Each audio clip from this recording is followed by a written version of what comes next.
Hello and welcome to another Solihull podcast, brought to you from the Solihull Observer and Solihull Radio and also What's on Solihull. My name is Claire Bullivant from the Observer and we're back with the original Dream Team this morning at Solihull Radio with Mr. Solihull himself, Geoff O'Brien. Hello, Geoff. Hello, everybody. And we've also got It Ain't a Party Unless It's an Ian Rogers party, who has been away organising all the best events all summer, but he's back. Ian, we've missed you. Hello, welcome back. It's good to be back. Ian's in the house. I can't believe it. It's the Dream Team again. It feels right, doesn't it, guys? Absolutely. Old school style. Old school style. So we'll start by chatting about some of this week's top news stories that have been happening around Solihull. First news story is the front page of today's Solihull Observer. That's Thursday we record this podcast on. That's right. And it's all about this hitman who blasted a woman as she sat watching TV. Guys, this doesn't happen in Solihull normally. No, thankfully. Normal. Can I just say there must be something behind this that we're not completely on top of? It feels like that, doesn't it? It Yeah. feels like this seems really rare that someone would just go into a particular house and target. And I think reading through the article, I think she threw a Rolex at him because she assumed it was a robbery. So she was like, get him out. Yeah, give him something tangible to leave. Just go. But we don't know why he did it. He's apparently from Lithuania, or that's where his family's from. But he turned up and the lady in question was just sitting watching TV, and this man came in and started trying to blast her with a handgun. Luckily, the gun jammed, and she thought it was an intruder robbing her for valuables or something, so threw her Rolex at him. But anyway, he fled, and luckily the police got CCTV footage of his car or something that had cloned plates, but found out that it had travelled across the Eurotunnel. Anyway, managed to track him down, but we still don't know why he did it. He's been jailed, though, hasn't he? Well, apparently, 30 he's been years. jailed. 28, 30 years? 28, 30 years. So thank goodness he's off the streets. But I hope we find out the reasons, because they didn't know each other. There was no connection. They were in the same room. He's got a handgun. Did any of the bullets actually hit the lady? I don't think so, no. I think it something jammed. about it hitting a hand or right. something like that, but I don't think he could do any real damage because it then jammed, I think. The Oh, gun right. did. So I don't think she was hurt, but she was obviously definitely shocked. crikey. But I just wish we knew this real. Hopefully it'll come out. On the back of that story, moving on into a little bit further into the paper, there's a whole story about knife crime in our area as well. This is horrible. This is two teens who've actually been jailed for raids across Solihull and Birmingham. They've been smashing their way into homes and threatening motorists with these weapons.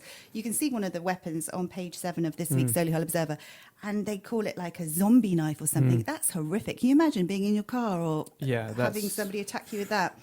It's horrendous. But one of the one of the guys is 18 and one's 17, so the 17-year-old obviously can't be named.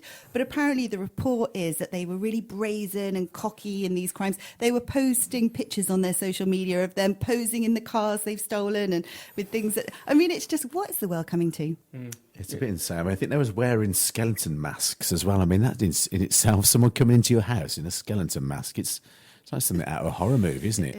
This, going back to what Claire said, this doesn't happen in Solihull. And is it becoming more on the sort of radar now? Are we seeing it because it's on the radar, or is it generally increasing? I blame Peaky Blinders. Do you? Well, do you know what? I've only just started watching Peaky Blinders. Right. I'm one of those people who's just catching up, so I'm watching it. But I can't believe the violence. Do you know what? I let it go out to the end of the series and then I watch it back to back on That's clever. On playback. Yeah, it's really good. Love it. But it is very violent. And I'm thinking that people do get ideas, don't they? Yeah. They TV. want to be gangsters nowadays. And I think TV and games probably all has a part to play in it, doesn't it? I think with this, the knife crime is, I know there's different, I've been to a few different, because doing the festivals, been to a different police talks and things, one based around terrorism, and now there's a big project on this Project Guardian, which is around knives, which is becoming, I think more and more people have them on them to protect themselves because of what's going on. But then obviously once they've got them on there, they're in a situation where they've got the option to use them as well. And I think they've just got to somehow clamp down, and I don't know what the answer. Almost thinking, I've got this image in my head of building a huge prison, and if you get caught with a knife, you do 5 years. And so it's we have to kind of create. Our prisons are overcrowded, so we don't have the option to do that. But the sentence isn't harsh enough to stop people carrying stuff around. with And them. often the police are scared to stop and search, aren't they? They've had so many of those powers taken away from them that they're That's right. frightened to stop certain people or ask those questions. So I'd be frightened with a knife like that as well. That's right. And you need, what do they call it? Section 60, stop and search. And you need the Section 60 signed off by a higher ranking officer. Oh, so So, and once you get that Section 60, you can stop search for just the thought of something going wrong. Otherwise, you're in trouble. Well, it's frightening, though, isn't it? Seeing these pictures of these sort of things, weapons on our streets. I'd just like to tell you off a little bit, actually, Claire. Right next to the article on page 7, police are investigating reports of 2 stabbings. Can we have some nice news in the Solihull Do you Observer, know please? what? I literally this morning emailed our editorial director and I said, can we have some nice news? This week our paper is filled with crimes and horrific things happening. And so much good does happen in Solihull, doesn't it? So if you guys read our paper or listen to Solihull Radio or have any good news, get in touch with one of us because we want to report about it. We Please really do. And if you're just sort of visiting the area and you're leisurely reading this week's Solihull Observer, it's not like that every week. So, Beautiful borough. come back next week and read the next edition of the Observer or listen into the next edition of the podcast. Absolutely. And you'll see what it's really like. Well, to brighten things up again, let's get on to politics, shall we? Did you listen, Ian? Did you listen to our Brexit podcast last week when you were out and about? I haven't. Oh, check it out. It's absolutely brilliant. We had Professor Alex de Ruyter on chatting about our political... It was a professor of Birmingham University chatting to me about Brexit. He was given 2 minutes warning to go on the podcast. So I know. I just phoned him and he said, "Yeah, let's do it." And we I had a was talking lovely about chat. me having 2 minutes warning. I had no warning. What was the outcome? I won. Definitely. Hands down, I won. To be honest, Claire was very well... Future MP? Future MP. Maybe? No, yeah. That could be something. But she did really well. I just said the silly questions like, what happens if we just build a wall or something? The silly stuff. But Claire had all her facts and figures. I don't know. I was madly Googling in the Donald background. Trump over there. Donald Trump. Let's build a wall. I don't think that's always the answer, Geoff. No, build a wall. Northern Ireland, build a wall between those two and it'll be fine. Well, one of my points actually is in this week's paper. It was a story about Dame Caroline Spelman. She's the MP for Meriden and she's retiring. And one of my points that I was talking to our professor about was how awful I think it is that so many of our MPs, they get voted in by their constituents, but then they are supposed to follow our lead. And I do think too many politicians are getting too big for their little political boots because they then go off and they don't represent what their people have asked for. They suddenly are like, no, I don't agree with it. I'm going to go and campaign against what my constituents wanted. And this is exactly what I feel Dame Caroline's done. And she's bearing the wrath, basically, and now is retiring because I feel that's a lot to do with it. Obviously, she's giving other reasons that she wants to move on to different things and everything. But I do feel that... How do you guys feel about that? Well, say it as it is, Claire. You put that point across well. Last time I spoke to Dame Caroline, she was doing some amazing work in our community, supporting Breast Cancer Haven and sort of championing those sort of things. But you're right. I remember from the Brexit referendum that in this particular area it was something like 56% leave. 56.16 to leave, 43.84 right, to stay. so she is the voice of us. Oh, that was clever. It's Caroline. That's Caroline emailing you now. Texting. Yeah, she's just texted you, hasn't she? I remember from the Brexit votes, it was something like 56%, wasn't it, to leave? Yeah. Or just a little bit more. So that's going against what her constituents are giving her the mandate for. Totally. It was 56.16 to leave, 43.84 to stay in our Solihull area. Okay. And I just have a big problem with our MPs not representing the people because they have every right to campaign and put all their views across when they're, being elected, trying to get their seat. As soon as they're elected, their job is to represent their constituents. And to serve. Yes, yeah. And I do feel at this time in our political climate, we've just got too many MPs going against the people. And I think it's just appalling. Do you follow Julian Knight on Twitter? Not particularly, no. Okay. Julian has voted consistently with effectively the mandate given by the majority of the Solihull population, and he gets an absolutely terrible time on Twitter. Absolutely terrible. So you can't win either way. That's a really good point. But he's doing what he's been elected to do. He's doing the right thing. You can't argue against it, even if people don't agree with him. He's doing what he should be doing as an MP. Yeah. Makes a mockery of politics It if does, we don't. doesn't it? It really does. Yeah. So, and what now? We've got 5 weeks of them having, some time to do their gardens and things like that. They can relax. Well, we don't know, do we? They've just had the Scottish judges That's it. ruling, but I do think that's a bit of farcical as well. I mean, we've had 3 other judges who've all agreed with Boris, and then suddenly we've got these Scottish judges saying, no, it's wrong, it's illegal. But you know why they're doing it. Well, it's basically, isn't it? It's like going into the turkey farm and saying, should exactly. we vote against Christmas this year? Now, if they get some conflict, they will then have some momentum for a second Scottish independence referendum. That's a very good point, yeah. Against Westminster, saying that, they're not representing us, blah, blah.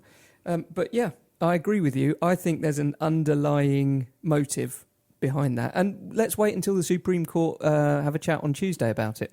We'll find But out. why yeah. would the Supreme Court go against the majority mandate given by the country? Exactly. This is, again, going They back to can't the do that. point. They shouldn't do that. No. They should be representing what the people chose. Yeah. And even if it is horrible, it's illegal to not be doing that. That's right. It's a mess, There's isn't no it? point in voting, was there? If we're Not really. It's- And at the time, the vote was the highest turnout ever, wasn't it? As Yeah. well. So even more than general elections. It will either go one way or the other next time, won't it? It will either go that no one will vote because they now have no faith in the voting Yep, system. good point. Or if, for example, we had to vote on Brexit again, I think people would go in the huge numbers to make it happen, just out of principle. Yeah. I think it could be very interesting to see a second vote on Brexit. If you have listened into our Brexit podcast, I urge you to do so, because we're going to invite some other people to come in and have a chat with Professor de Ruyter from Birmingham City University. He is the Director of Brexit Studies. So if he's not switched on to things, questions need to be asked at the highest level, in my view. So watch this space for the next podcast. What's the next story, Claire?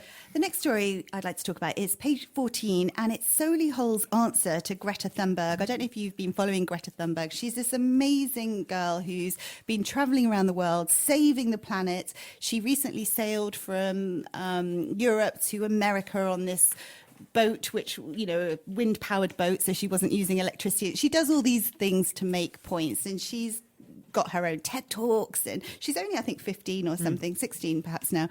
And we've got our very own answer in Scarlett Westbrook from Solihull. She's 15 and she is a chief UK student climate network person. She was recently in Birmingham last Sunday promoting this new Green Deal, but she's now calling on Solihillians to join the global strikes, and she's basically doing a great job putting her message out there, and she wants to change the world. We've got so many young people now, haven't we, who are jumping on this, and they're on it.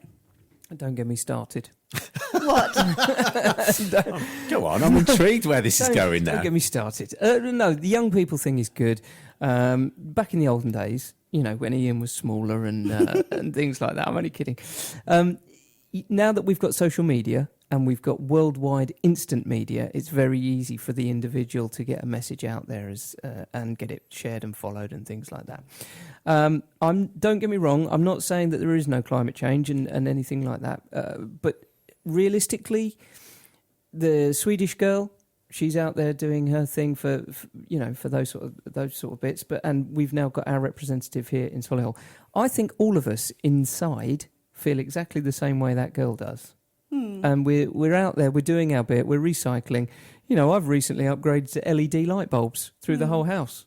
I'm doing my bit. I haven't got an electric car. Do you know anyone with an electric car? I do, actually, yeah. And does it work?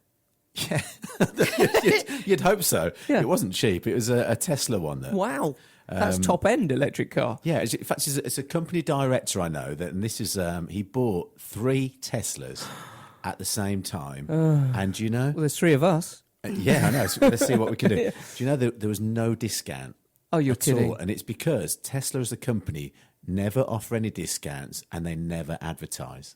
Yeah, I thought it was quite an impressive stance from them. He didn't even get a bunch of flowers. I'd have insisted on at least a bunch of flowers or a coffee voucher or something. But full tank of petrol. I mean, electricity. They're amazing. Are they though? They are. Are we ever going to have the infrastructure? We're not going to see petrol forecourts if it takes 35, 45 minutes to charge your car. You can't. It's not going to be a sort of dash in, pay for the fuel and get out again, is it? Well, you can in America. One of my best friends has got a Tesla, and he has a charge in his house. Often over there, they've got charge overnight. They just charge it overnight. Yeah. And we are actually at the moment campaigning to have more charge ports on the agenda. Solihull Council are doing a great job. Hopefully, we're going to get there because it is the way forward, isn't it? I mean, and I hear what you say about everyone feels this way. Greta Thunberg and this young girl from Solihull, Scarlett Westbrook. But I do think it's driving the point. I think we need these figureheads, don't we? And it's sometimes nice to look at these young people and think, wow, they are the future and they're giving the rest of us hope. But we're screwed a little bit, aren't we? Because China aren't doing very much. Germany is still building coal power plants every week, and they lecture the rest of us, but they're still building more than anyone else. So my 12 LED light bulbs are not necessarily going to make a massive dent into the output of China. Absolutely. Well, you should still feel very proud of yourself. Yeah, I think you should. Talking of feeling proud, that girl, I was reading up about her. Yeah. Did you know that at the age of 13, she became the youngest person in the world, not just the UK or Solihull, to basically complete her A-level in government and politics? That's pretty impressive. Right, and she's a Solihull resident. She needs to be in this room with us. She needs to be on this podcast. She does. She really does. Can we make some phone calls? Let's do it. That's really impressive. Yeah. That's impressed me more than the entire story. 13-year-old. To commit and to study that hard and to do that when most people are doing their A-levels at what age? 17, 18? That's right. She's 5 years ahead of schedule. I don't like what she says about Solihull, especially has been affected by mass redundancies over the past year due to Brexit. Brexit hasn't happened yet. Get her on the podcast and let's raise this point with her. Let's raise the point. And also, we've got the best unemployment rates in the country's history ever and region. So they're taught these things at a young age, aren't they? It will be a fair and open debate. Absolutely. if she's sitting in this room. Well, our council is also striking back because they're saying that they are doing a lot for climate change. And basically, it's this group called Client Earth. They wrote to 100 local authorities. This is a story on page 9 saying, you're not doing enough. You need to do all this climate change stuff and this, that and the other. And our authorities are actually doing a great job. They've recently expanded the waterways that we know about. They're doing all these green flag parks and doing a fantastic job there. They're also doing the passive heating homes. You're looking at me so you want to work there. No. The thing was, I think they listened to our podcast and they developed the canal clear up from what we were saying. I think so too. You're inspiring people. We are. We're out there. We're the vanguard. We're the trendsetters. Let's put it out there. Let's say, everybody, we need like a Tesla each. And, just to try it. Just to try see how it works. And we'll report how great they are. And then, that's doable. Elon Musk, are you listening to this? Yeah. Well, I'll tweet him and I'll just send him the link to the pod. But the three of us here, we're doing our bit. We're now influencers in our area. So, what's happening in this climate change thing? When are we going to see a difference? Or is it going to be the generation of my children? Or is it the generation of their children? Or, are we going to have 30 or 40 degree summers in 5 years' time? If we could get them for Summerfest, that'd be. I'll be honest. There's a part of me that sees a slight advantage to the situation. But on the backside of that, from October to February, it'll be a monsoon. So we won't have a sunny day. I'll be my free Tesla. That's it. But you know what I heard the other day? It's too many people in the world, really, isn't it? Of course it is. Nowadays, how many billion? There's nearly 8 billion or Hold something. on, I've got a great piece of software. Come back to me. Oh, really? Well, when our grandparents, in the 1920s and 30s, there were only like 2.5 billion on the planet. So we're now nearly 8 billion, I think, 7 point something. I'll tell you now. Okay. And it's just too many people, I think. We're just growing at a rate we can't keep up with. And you got your calculator right? Okay, one second. Come back to me in a minute. Okay. I'll do it in a second. What are you a big eco warrior, Ian?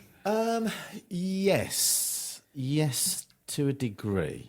Yeah, What I think do you in do? things. So, I mean, I think one of the things I've had to do. So we go back to Solihull Summerfest. Is that next year is my aim to become plastics free, and there's quite a lot more involved in that than I probably thought. Looking at different biodegradable glasses, and then again recycling bins. We just did an event recently in Birmingham. We had a different sort of recycling bins for each type, and then trying to work with them where it goes back to a kind of a tip where they burn it for energy, so as it's being used. So I'm very aware of that side of things.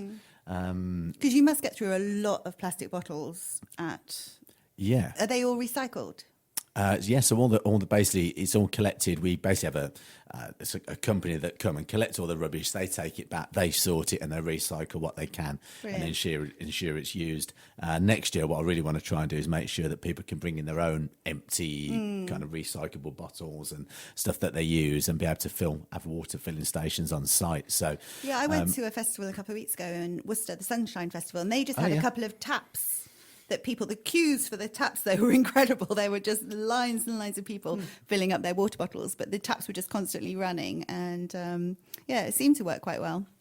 I've done my calculations. Thank Okay. you for filling in That's all right, we filled in some time. while I was doing my calculations. Right, here we go. 7,619,457,892. I wonder which number we are. was that 3 people that were just born? I'm watching literally- I'm doing it now. It's in live. It's in real time. Since so I've what been was it? watching 1 minute 13 seconds, 273 people have have been born, and 103 people have unfortunately died. Aw. What was the world population figure in, say, 1920? I'll check that out. Come back to me. Going back to the water, the festival thing, Ian. Okay. I'm a big believer in cleaning products. I have everything eco-friendly. Like, I can't bear the people who flush bleach down the loo and everything, because I do think it all just goes into our oceans, doesn't it? Yeah. And poisons our fish and everything. And there are so many amazing products out there that you just don't need to be putting all this pollutants out everywhere. And it's also really bad for you. They say all these things that you put on your tables and furniture sprays and cleaning products, they can give you all sorts of ailments, because of course it absorbs through the skin and chemicals in it, toxic. Yeah. So I'm always trying to push that message out there. Okay, population results are just in. That was speedy.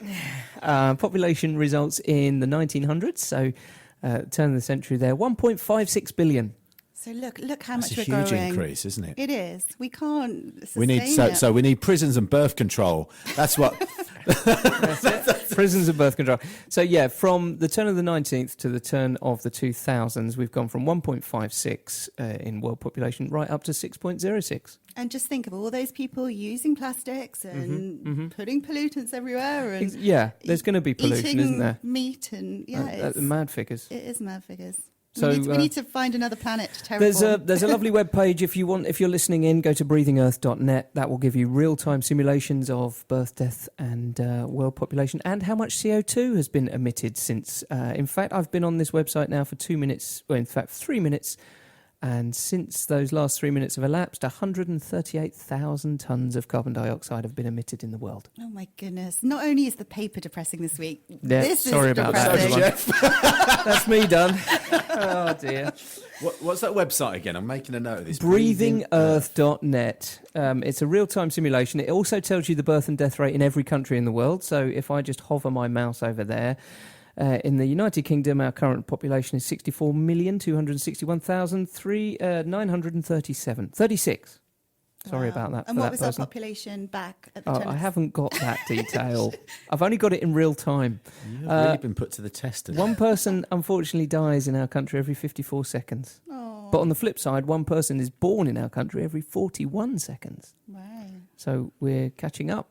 Okay, well, gosh, you learn all sorts of things, don't Yeah. you, on this podcast? Welcome to our podcast, everybody. So, guys, I think we've not only just done the Solihull news this week, I think we've done world news, That's and they should have us controlling the planet right here from this studio, because I think we do have a lot of the answers. Exactly. Between all three of us, we could nail it. Perhaps. Although Ian's on his phone all the time. Sorry, just had someone say something. So sorry to depress you guys if you're there listening to this podcast, but don't leave us yet. We'll be straight back with the best things to see and do this week in Solihull. Stay with us. See you in a bit.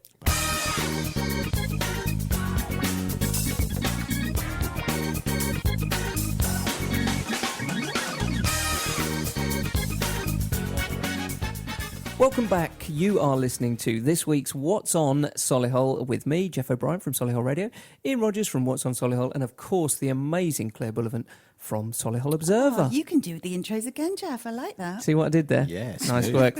We're starting on, Friday the 13th of September. The Three Lions Beer Festival. It's also on Saturday as well at the Shirley British Legion in Parkgate. Solihull, it's B90 3BQ, where there'll be 18 real ales. You're easily sold.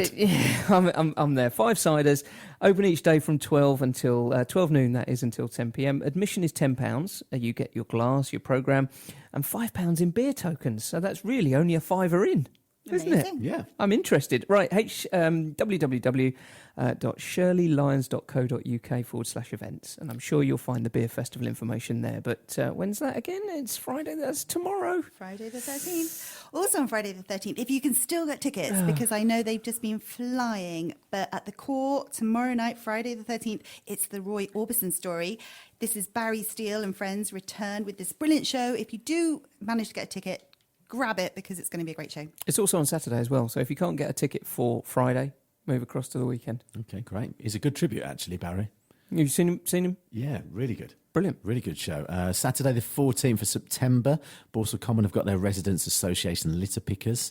You basically meet by Borsal Common Library at 10 o'clock, and you can get more information by emailing lovesolihull@solihull.gov.uk. I noticed some guys doing that in the park the other week. They actually stopped me. I was running around Bruton Park, and they stopped me, and they have a little team of people that go around. Go back a bit there. What did he just say? I was running around He Bruton was Park. running around Bruton Park. Working off my cake. Yeah.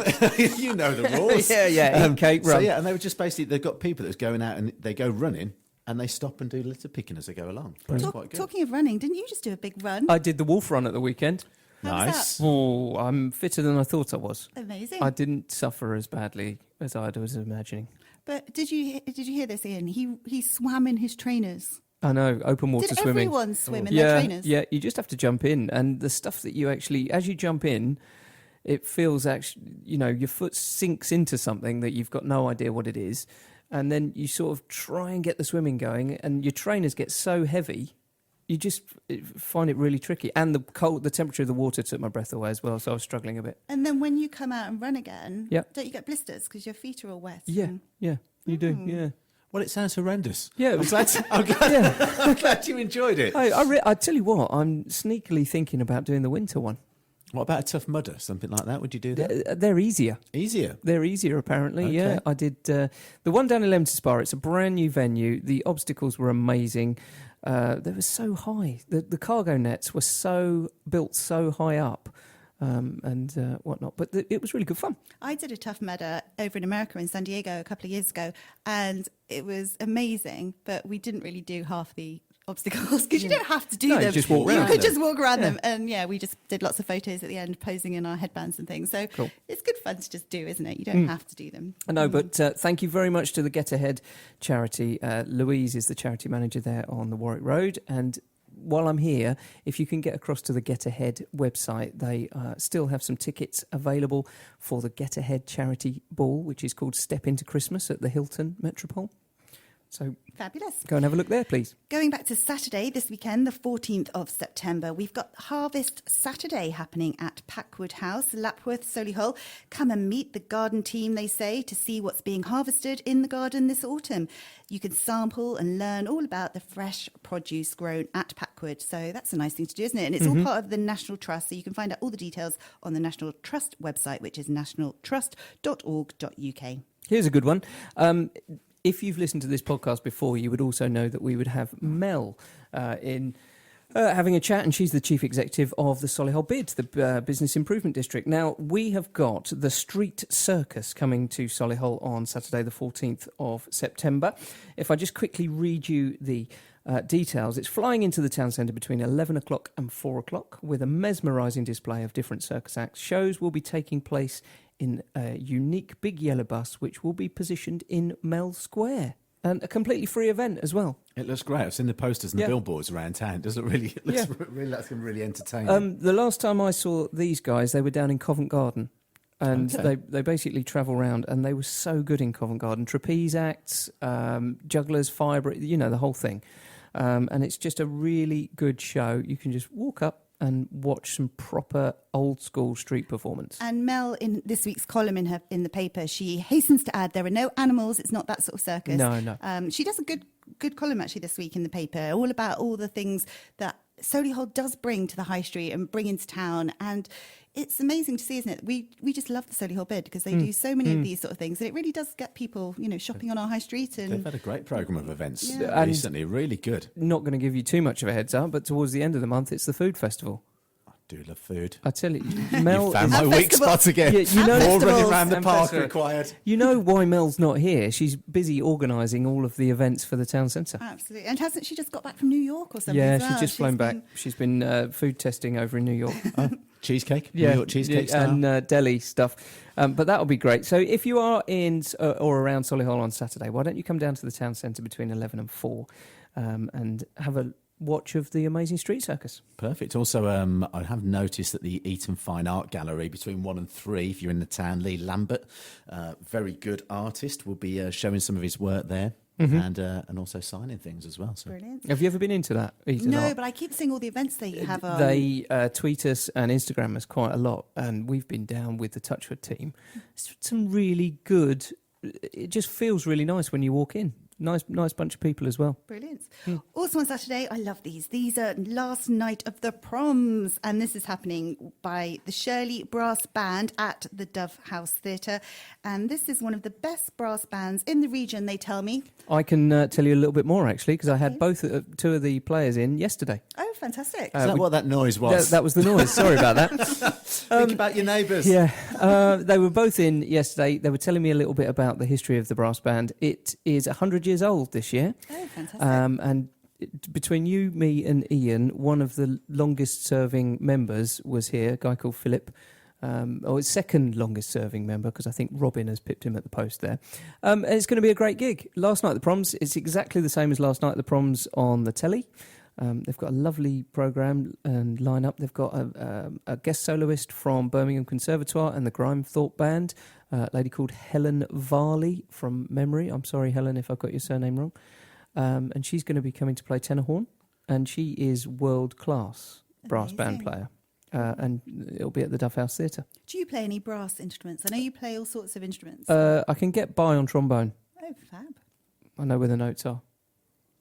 I'm just always so amazed. He does everything, doesn't Every he? time he says something that Okay. makes my jaw drop. Yeah. Whether I it's can- rock with, like, climbing or... I can get by. I know where the notes are at college. You know what it's like at college. They try and teach you a little bit of everything. It didn't me. No, Oh. I didn't even get the triangle. Did I not tell you about the triangle story? That's another story for another time. Okay, we'll look forward to that another time. Moving on to Sunday, the 15th of September, we've got the Meadow Management. I love these guys. Every weekend, they seem to do fantastic conservation projects all over the place, and they're always looking for volunteers. And this weekend, it's at Packhorse Bridge, Marsh Lane in Hampton and Arden. You can join them and just help make our area a better place, really, whether it's mending bridges or sorting out hedgerows or anything conservation wise. These guys are just truly incredible. You can contact them. Give Dave Fernie a call on 0121 459 1697. There's a bit of competition next, isn't there? Have you seen what's happened? It's definitely wedding fair season. Yeah, isn't it is, isn't it? Right. Do you want to do the first one? I'll go second. Okay, yeah, the Regency Hotel, 12 till 3, a wedding fair taking place there. They'll have lots of beautiful wedding setups there for you and some inspiration if you're looking to get married. You've set the date and you're looking for be it entertainers, florists, you name it, cakes, they'll all be there. If you need a piano player, by the way, give me a call. Always. Acoustic Runaways, Yeah. I've heard are very good. Oh, thank you very much. Quick little name that what your check band's there. called? Yeah, Okay. well remembered. I was quite Yeah, proud of no, myself that's right. then as well. It's worked. No pause. Complimentary canapes and prosecco upon arrival. I might even pretend I'm getting married in one. Yeah. Fancy coming along. Canapes and prosecco, We'll get I'll go with those that. straight out. The number, if you want any more information, is 0121 745 6119. If you have finished with your complimentary canapes and prosecco, why don't you just drive down the road a little bit it. And head into Hogarth's Hotel and do exactly the same thing there. Another wedding fair for you. 01564 779988 for more details. Love that venue. And then after you've been to your wedding fairs, perhaps you fancy some jazz and jokes. Do you reckon the people who are arranging this jazz concert thought, what can we do that's a bit different? What goes with jazz? Jokes. With a joke. Yeah, But it's a brilliant idea, isn't it? It's the Barnhart and Huxley Hot 5, and it's all happening at the Core, hosted by Malcolm Stent, who we all know, we've mentioned before on the podcast. Yep. And this is a new start time of 2:30 on Sunday afternoon, allowing a sublime afternoon of jazz and jokes. And you can also be home by tea time, that's what they say. If you want more information, just contact the Core box office. Brilliant stuff. Okay, moving on to Monday, the 16th of September. Solihull Local History Circle. The September monthly meeting in the history of Hillfield. The history of Hillfield Hall is a talk on the important house from 1311. Now, that's not 11 minutes past 1, is it? That's No, 1311. that's at 1311 to modern times. Now, if you'd like to go to that, it's 7:15 for a 7:45 start at the Methodist Hall, Station Road in Solihull. Guests are £3, and you can Google that and just have a little look. Solihull Local History Circle if you're interested. Perfect. And then on Tuesday, the 17th of September, I would have absolutely loved this. Keith Slater, who's a great musician and singer, is in a band called Vivo. I think they're called Vivo or Viva. He's doing a celebration of Sinatra at the Core at 2:00. Laid back, relaxed, easygoing show for people. So if you do like your Frank Sinatra, all those favourite songs, which I'm a huge Rat Pack fan, so I'm tempted to pop along to that. Sounds Yeah, should be good.